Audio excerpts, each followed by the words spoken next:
Are you prepared to break free from the conventional notions of luxury and wealth? Unlock the secrets to managing and growing family wealth while preserving legacy. Welcome to Beyond Wealth. Welcome, everybody, to Beyond Wealth. I'm excited to have our first military estate manager with us today, Georges Labaki. George has an amazing hospitality mindset with a team-first approach and really understands legacy preservation, kind of beyond what maybe a normal estate manager, if you will, in the private sector would, as he's helped now to preserve the legacy of our nation. George, welcome to Beyond Wealth today. Hey, thanks, John. Thanks for having me on the show and happy to be here. Awesome. And so I just did say now that you work in the Navy, so just wanted to understand your current role. So currently I'm an estate manager for Flag Officer over here in Annapolis, Maryland.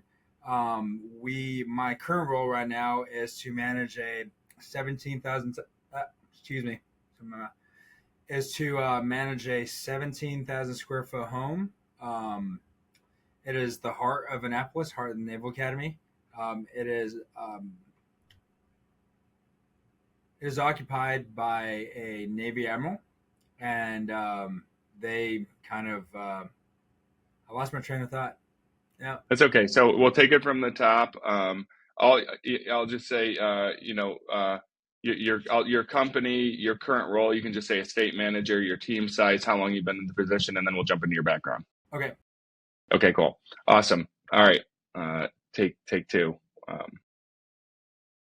George, what's your current company? So I work for the U.S. Navy. I am active duty, and I'm an estate manager in Annapolis, Maryland, for a home inside of Annapolis. I manage a team of 6 people, and I've been in this current role for 5 years.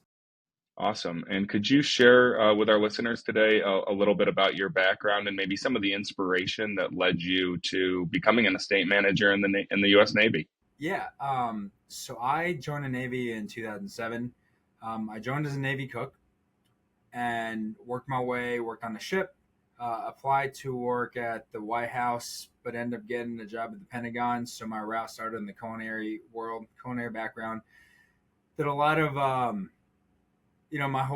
wanted to be a chef for the longest time. And then I got into the industry and saw how backbreaking it is. And then I got hired to work a private event once and by an estate manager, and just saw the intimacy of that kind of dining and saw how cool it is that you're not doing for mass, but you're doing it for one person and their guests. So I saw the intimacy side of the hospitality and what drug me into it. Where I applied for my first job was for the 31st Chief of Naval Operations in DC. Did that for about 4 years, along with tuning my craft and getting better at it, getting more education, talk more people, getting mentors. And then I applied for the superintendent of Naval Academy right after that. Did that for about 4 years and then interviewed for another flag officer. And this would be my last tour in the Navy for the next 3-ish years before I transitioned into the private sector.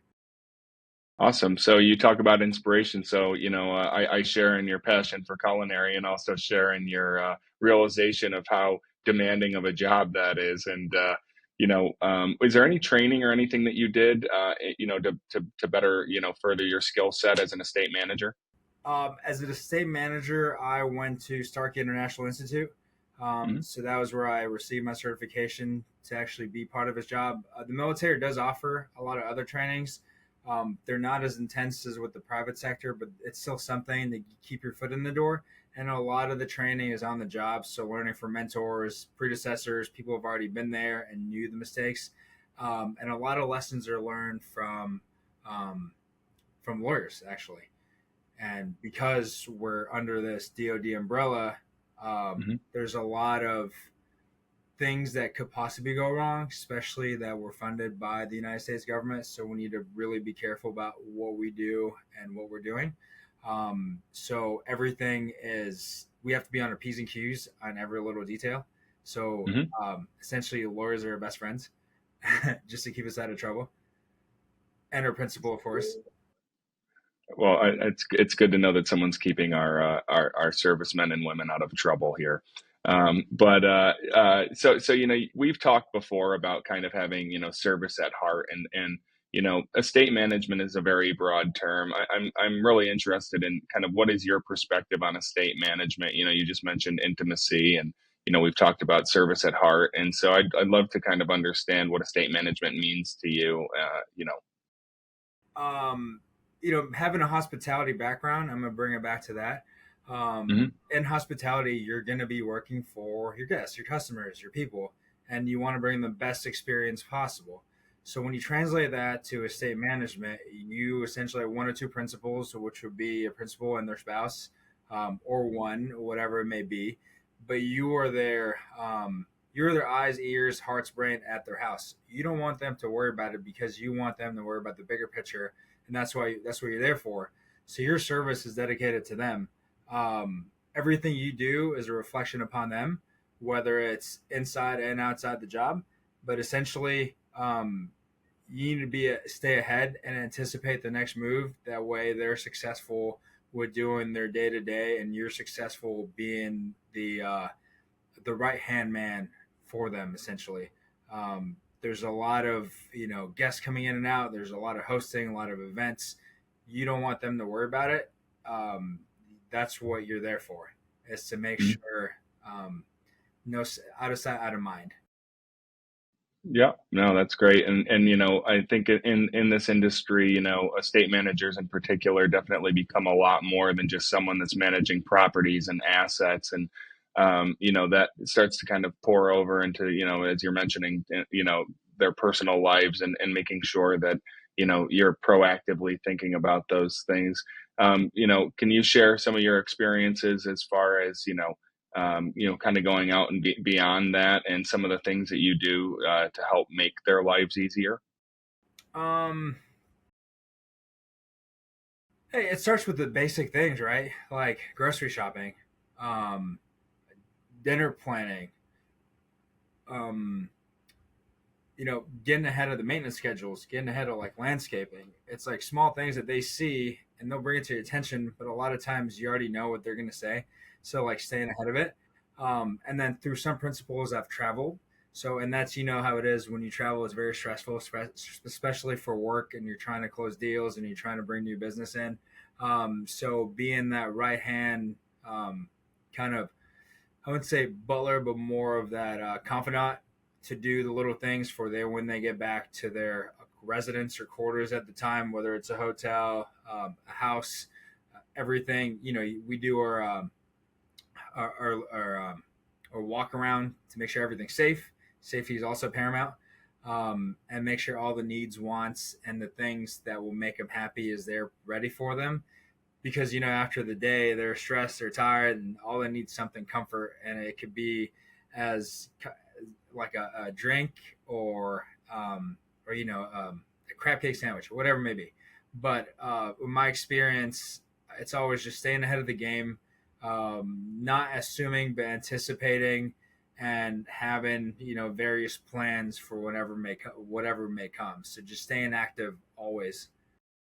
Yeah, I think that mentality is great, right? You can see where maybe you're able to reduce some of their stress, but in a lot of cases, you're absorbing that stress, and then you're just taking care of the things that that they're looking for. And I think, as we start to become more than just managing properties and assets, we really start managing emotions, and we're really managing mindsets and helping them better perform. And I think that's awesome. But in the case of the property that you manage, I think this is probably the most unique property that I've ever talked to from an estate management perspective. George, would love to hear what home you actually manage, and tell us a little bit about some of the challenges and some of the experiences that come with that. So I'll say it without saying it. It's a home in Annapolis, Maryland. For listeners that know Annapolis, Maryland, there's a few unique homes. One very unique to the Naval Academy. It's very old. It was built in 1805. Been passed on from admiral to admiral to admiral. We do a lot of hosting And basically, the purpose of this place is to better the lives of, or actually not better the lives, but enhance the production of our future naval officers who are going to be going out to the fleet and leading our United States Navy. Um, so guests range from all over. DC is right down the street, so as you would expect, guests from down there as well as people all over the world. And I guess I would say our biggest mission is to develop, future officers mentally, physically, and morally. Um, yeah, that's the best way to say it. And we do host a lot of those midshipmen as well, and it's cool seeing them transform from high school graduates to Naval Academy graduates to naval officers. It's cool. Awesome. And do you have a favorite event that you guys put on annually, or an event that comes to mind when I ask you what maybe your favorite event has been at the house since you've been Oh serving man, there? favorite event. Honestly, I think they're all different. Favorite, they all become your favorite because every event's a special occasion, and there's a different theme for every single one. And you put your own emphasis of really everything, because nothing's ever the same. The level of professionalism is always consistent, but the Hmm. style of events is always different. So, Yeah. yeah, I don't know, man. I can't tell you what's my favorite. There's a lot of them. I would say, actually, here's a cool one. The cool one is like the commissioning week when seniors are done, and they invite their families, and we show off like what we show off, and they have that one final like, man, I'm glad I'm done with this place, but I'm off to better and I'm off to new and better things. And then it's a whole week worth of events. That's probably our biggest one of the year.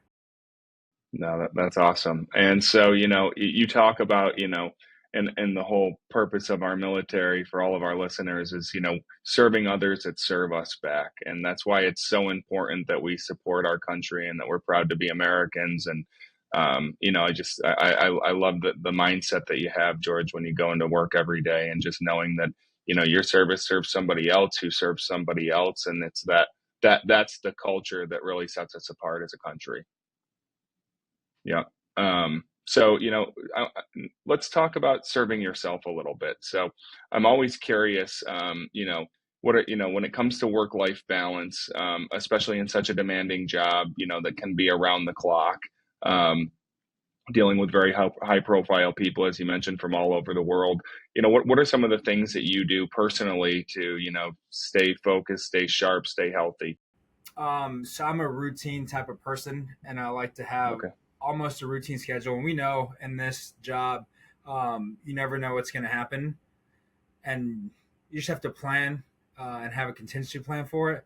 So I'll walk you through my day to day.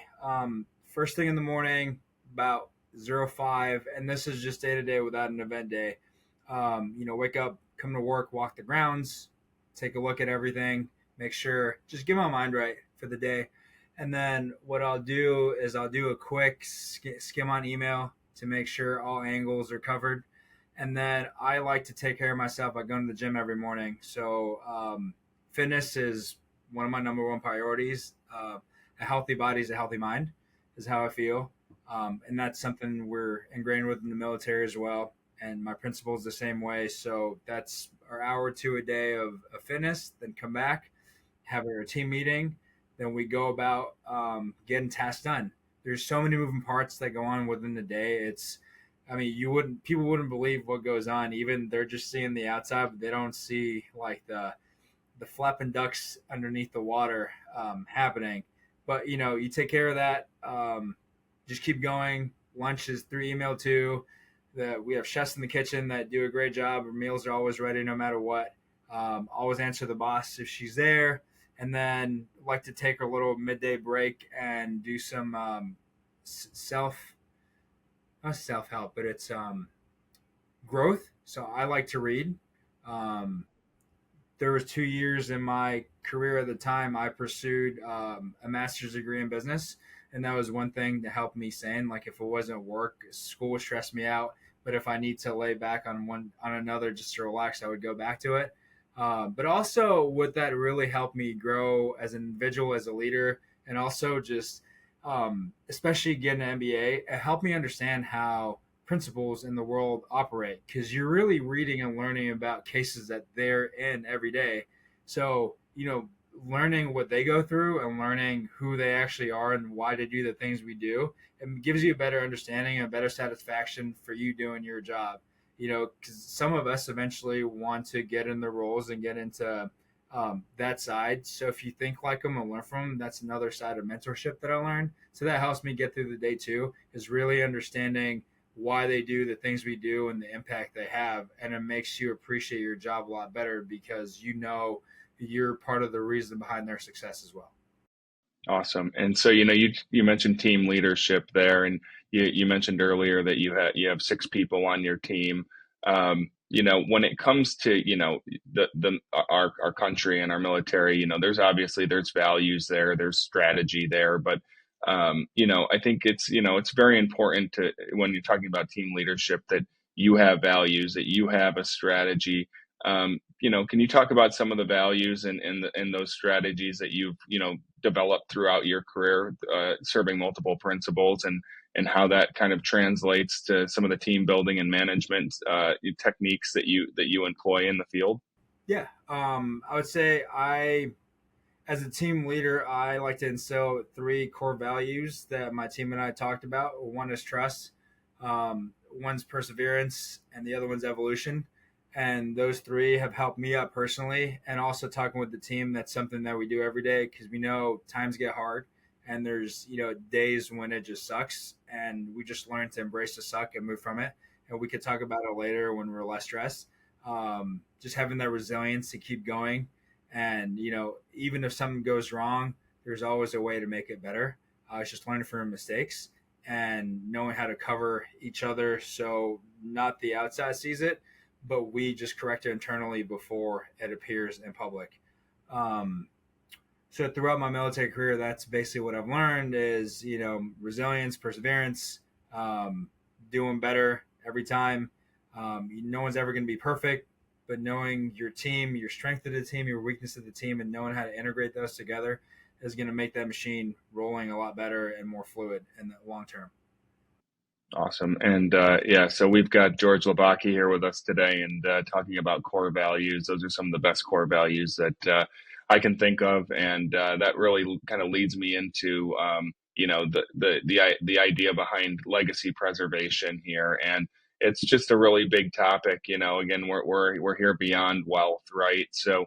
The legacy preservation in your case is definitely a unique one.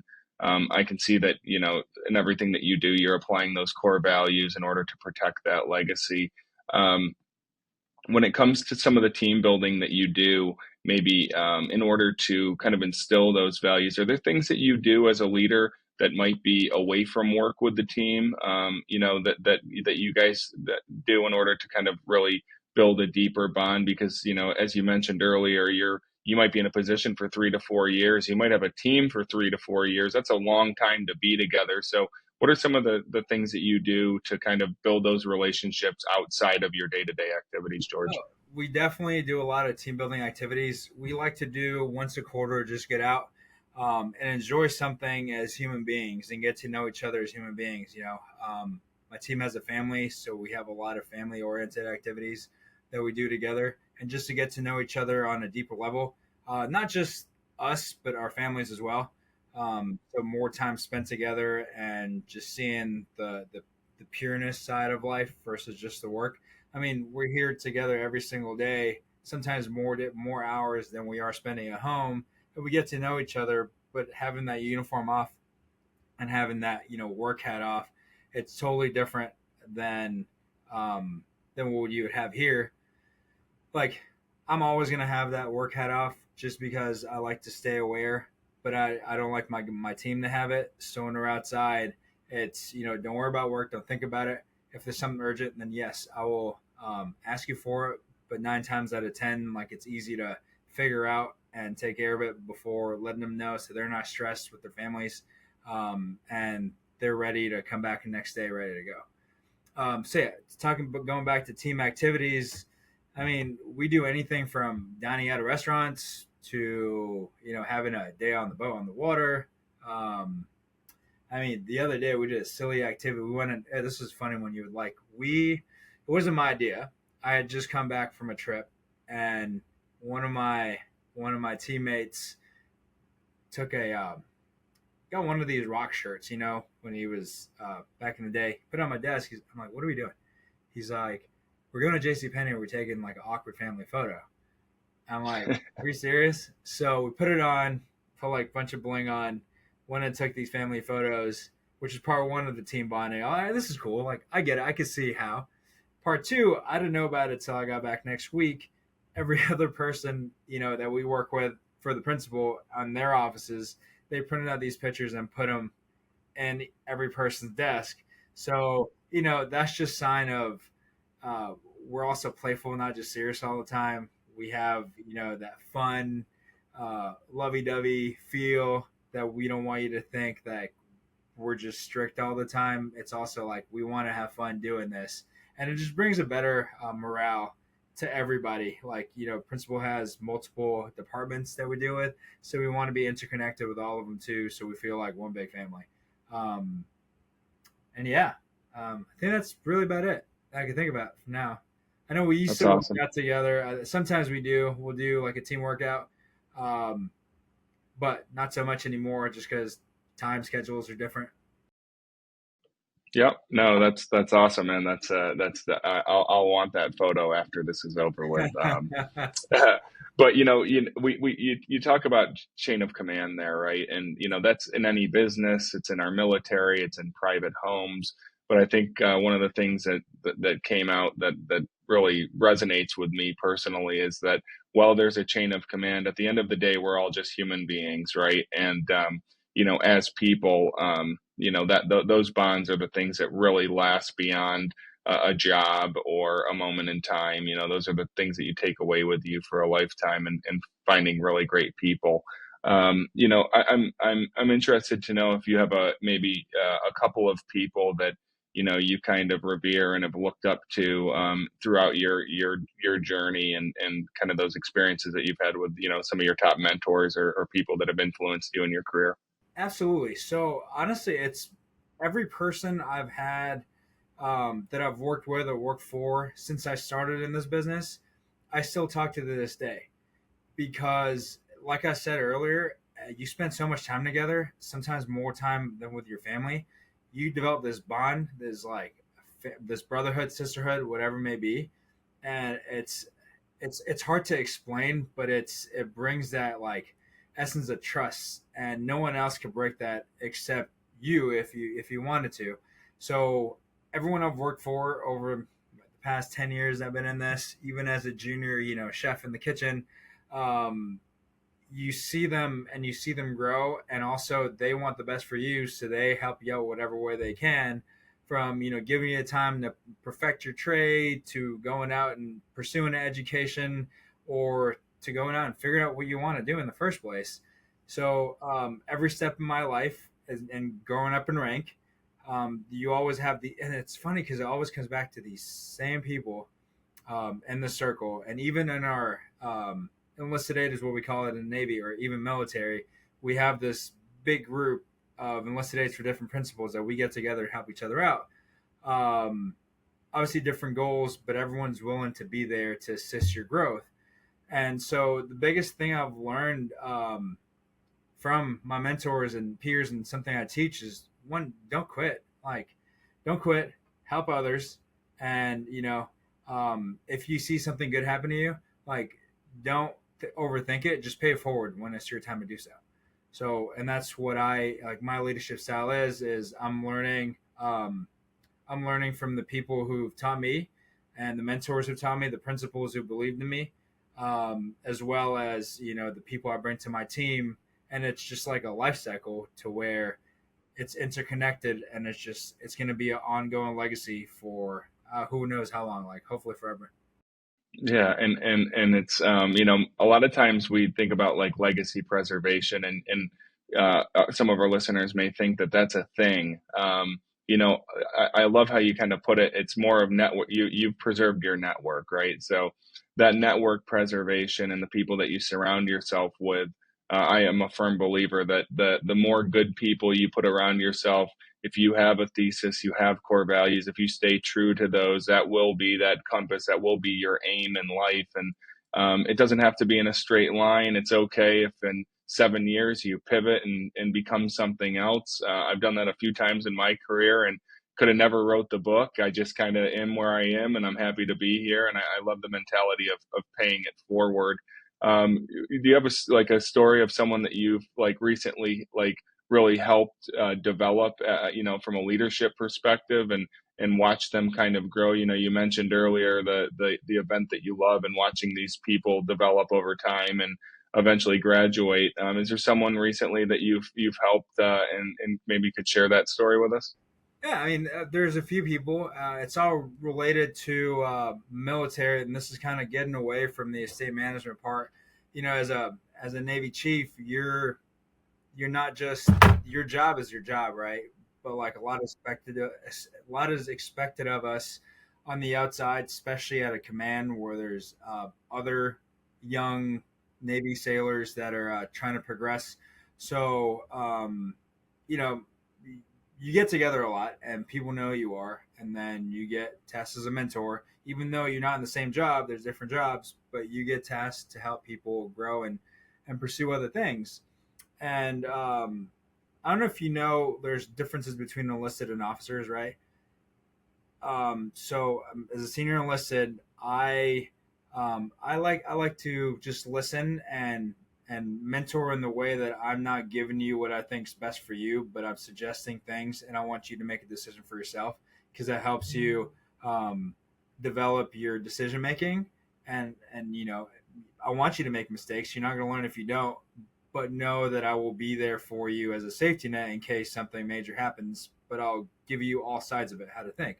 So most of the stories revolve around me helping junior sailors that come to me that want to pursue the officer route, which is a whole different way than my route that I took in my career, and just being there, explaining to them how to do things, guiding them, not doing it for them, but giving them spoon feed them a little bit and let them do the work, but always like just watch and observe, and then just feedback, whether it's bad feedback, good feedback. You have to have that bad talk. You have to have it, and it's happened to me too, and I truly appreciate it. If you don't, then where's the growth mindset in it? And then the best thing I've seen is when, I would say, in the past 5 years, like 10 sailors have grown to transition from the enlisted side, blue shirt, what we call it, to the officer side. And then now they're out in the fleet, leading divisions, leading sailors, doing it from that standpoint. I'm proud of what they've done. They pursued their dreams and goals of what they want to do. I've helped them. And again, for them, it's like, don't thank me, just pay it forward. Sure, I expect you to do the same thing that I did for you, because it's the same thing that others have done for me. Most of them retired and on to, a lot of estate managers actually onto great careers for crazy principles. And when I hear those names, I'm like, oh my God, like it's awesome. So that's for me something I learned from is my predecessors who've been in my shoes, but also are showing me a light at the end of the tunnel after retirement. So we've talked about, estate management, we've talked about asset management, we've talked about legacy and preservation. But something that's one of the most important things across all of those dimensions is privacy and security. A lot of the estate managers that I know and I've spoken with on the show, they all have the kind of the similar issues. But I'm just kind of curious, kind of some of the things, maybe that challenges when it comes to the privacy and security when you're on military property. Is there anything there that's unique, that you might not see in like private homes, private sector? I mean, I think it depends on the principle, of course, and the duty. Just classified, classified, unclassified, unclassified. Be safe, be smart. Nothing much to overthink. I mean, especially a lot of other estate managers in the industry too that work for CEOs of big companies. There's a lot to not necessarily hide, but like just keep it a secret. It's no one's business. Trust is there for a reason. There are security perimeters in place for that. So just be smart about it, be safe about it. Something you don't really talk about, you just let it be. If something's told to you, it's definitely in confidence, so it's something you don't spit out. There's of course NDA agreements that are signed, but as a state manager, if you think about it, your number one priority, no matter what anybody says, is security and safety of the principal. And those two kind of dwindle down and tie into your day to day. But if you're not protecting your principal, then you're just not doing your job. Yeah, I think that's one of the best statements that we've had today here. And if you lead with that, you lead with core values. The rest of your job is just going to kind of fall into place, right? Because you've got your priorities from the top down in line with the kind of the heart and soul of the service that you're providing. That's awesome. All right, George. Well, we really appreciated you joining us here today on Beyond Wealth. Can you tell our listeners how they can find you? So I do have a LinkedIn, and just find my name, Georges Labaki. There's other social media platforms as well. So happy to answer any other questions and chat with fellow estate managers in the private sector. Kind of hopefully I can get some tips and tips of the trade and see how my transition works out as I get ready to move on from uniform to suit and tie. Well, I'm sure you'll have no problem in that transition. Again, Georges, thank you for being on with us today. Really appreciated your insights, your perspective, your true service of heart mindset, and everything that you do for our country. So thank you first and foremost for that. As far as our listeners go, if you enjoyed what you heard today with Georges and myself, please subscribe and follow us. It's your following that helps us get amazing guests on the show, and we'll continue to provide you guys with all the insights and perspective that you may not get anywhere else as we go beyond wealth, trying to innovate for life elevation. Thank you. Thank you, John. Have a good one. Thanks for listening. If you found this conversation valuable, please leave a review on your favorite podcast platform or watch the conversion unfold on our YouTube channel @EstateSpace. We will see you next time on Beyond Wealth.